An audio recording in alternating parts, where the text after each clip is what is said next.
Film cinema picture movie काही म्हणा, आनंदाचा स्रोत स्नेहा संस्कृतीच्या माऊलखणा, घटका भरची करमणूक वा दोन घडीचा विरंगुळा, बघता बघता व्यापून जातो देह भान मुझे सगळा.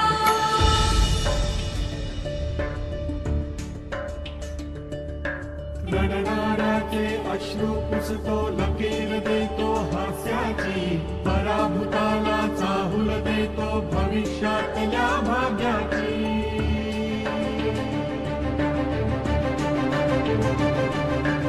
आयुष्याच्या क्षणाक्षणाशी बांधतसे रेशीम नाते, आठवणींना असा बिलगतो कंठाशी दाटून येते. जीवाशिवाशी